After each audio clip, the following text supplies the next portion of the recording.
Hi, my name's Kevin. I have a Pajero 2013 model NW series. I've been looking for drawers for the back of my car for quite some time, looking at what options are available on the market, hunting through YouTube for what other people have done, and haven't come up with a cost-effective solution as yet. To buy a factory manufactured setup, you're looking upwards of over $2,000. Or you could go to the grassroots level and make the whole thing from scratch. I thought there must be something in between. So I've purchased a stock standard set of double drawers, and we're going to adapt them to my vehicle. My main objective is to retain access to the underfloor void where the third row of seats came out. So for storage, space is always a premium, and we want to remain organised and get access to that. So we're going to adapt a set of Titan drawers, wings for a Pajero, and we're going to adapt those as well. So see how we go. This is my journey. Just showing the rear cleared out, the covers removed where the third row seats clipped in, and also remove the covers where I've got to run some cabling on the sides later on in the install. So we're now pretty well good to go. Here we have the drawer chassis with the drawers removed, and I'm about to remove the two top panels so that we can go for a dry fit into the vehicle. First dry fit of the drawers into the vehicle, it fits quite neatly and comfortably. Doing the dry fit, I've ensured that we've got clearance from the panel to the back of the rear seat, so it's not rubbing or causing any damage. Well, here we are at the end of day one. Progress has been good. We've done a number of dry fits and some adjustments. We've been having a look at how the wings, now these are Pajero wings, not Pajero wings, that I've purchased, and in the process of adapting. We'll get 2/3 of them in with some bit of cutting. We'll go into more detail of that later. But at the moment, things of note, I've put an inverter down the bottom there. We're just going to run extension leads out of the inverter and mount a remote on-off switch to the inverter.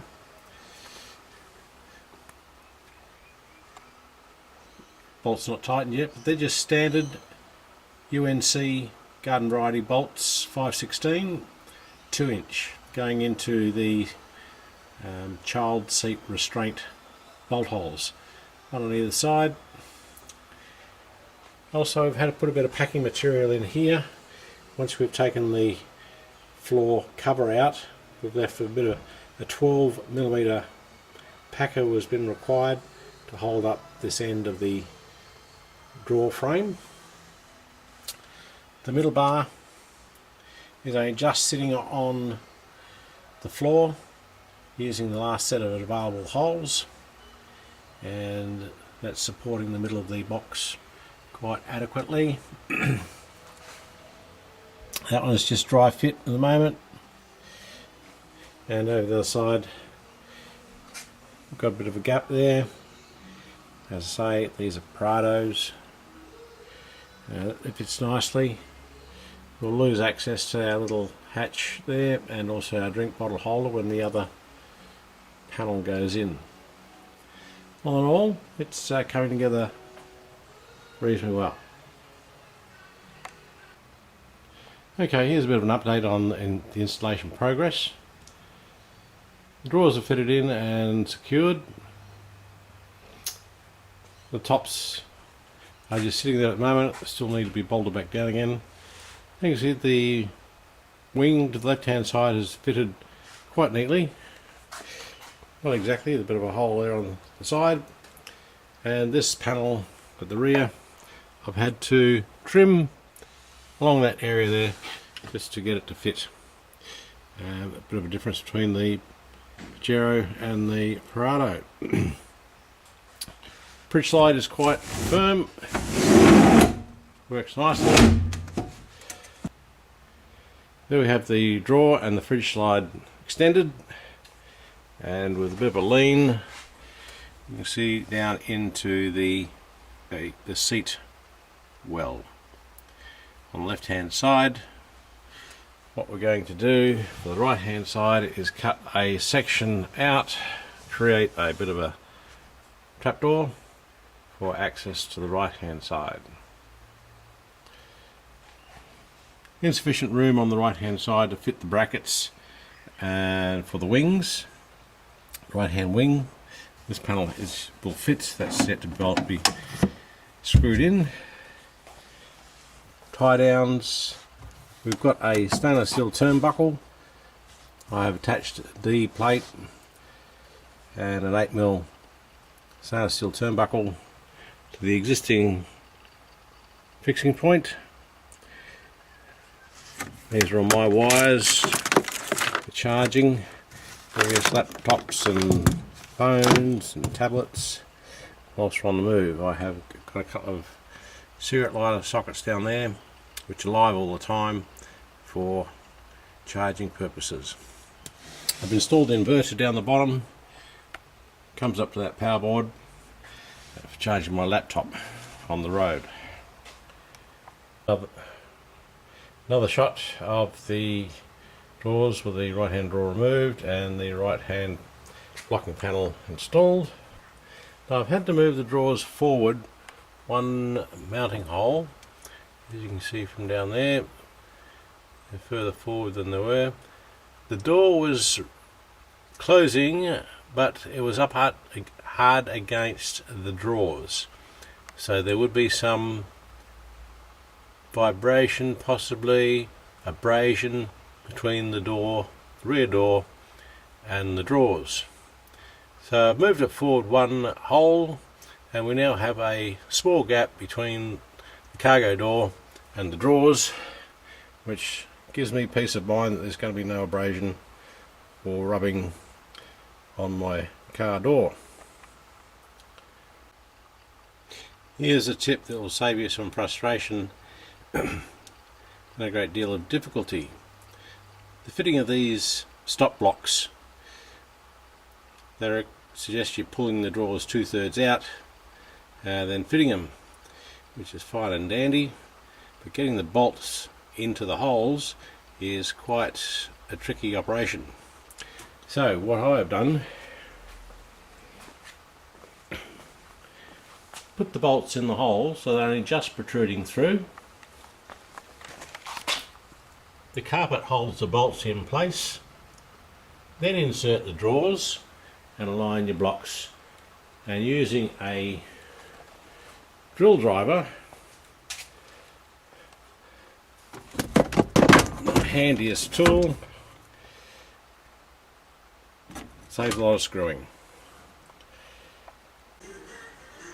Just a point to note with the mounting tie downs, as we saw over on this side, I was able to put the D plate right at the top of the top edge of the drawers chassis.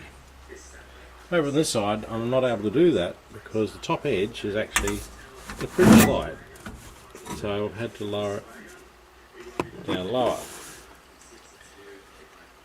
Then the bolt assembly, the turnbuckle, is too long.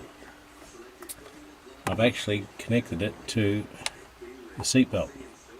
Put the D-bolt round the seat belt strap and then been able to tighten it up. Not ideal, but hopefully it will do the job. Okay, my install is nearly finished. Wings are in on the left hand side only. I've installed an inverter down the bottom, that's the remote on off for the inverter. I've installed power point for the fridge, an extra socket for charging other things, Just now need to screw in the retaining rings and screw it down. We have cut in a hatch for accessing the void down below. Just used a circular saw, or a jigsaw, to plunge cut and cut this fellow out. So that's in the drawer at the moment.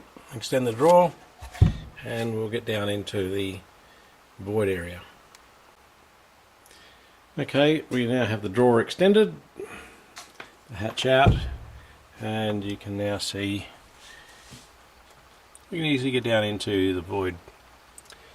You can see the inverter down there mounted up against the back firewall if it focuses properly, providing 240 volts off the auxiliary battery. Well, here we have the finished product. All the tie down straps and tie down rips are now in. These have to be turned around so that they pivot from the exterior or extremities of the slide. Otherwise there's not enough room to fit the whole fridge in. So I've just turned those around, plugged it in, now runs over to my power supply. All works. Quite happy with that. All up, it's cost me about $450, not including the inverter. A big difference from the $2,650 that I was looking at paying to get someone to make a custom built set for me from one of the normal suppliers. They are extremely sturdy, versatile drawers. Very impressed with how they operate. Recommend somebody on a limited budget wants a quality product. Have a go. Do it yourself.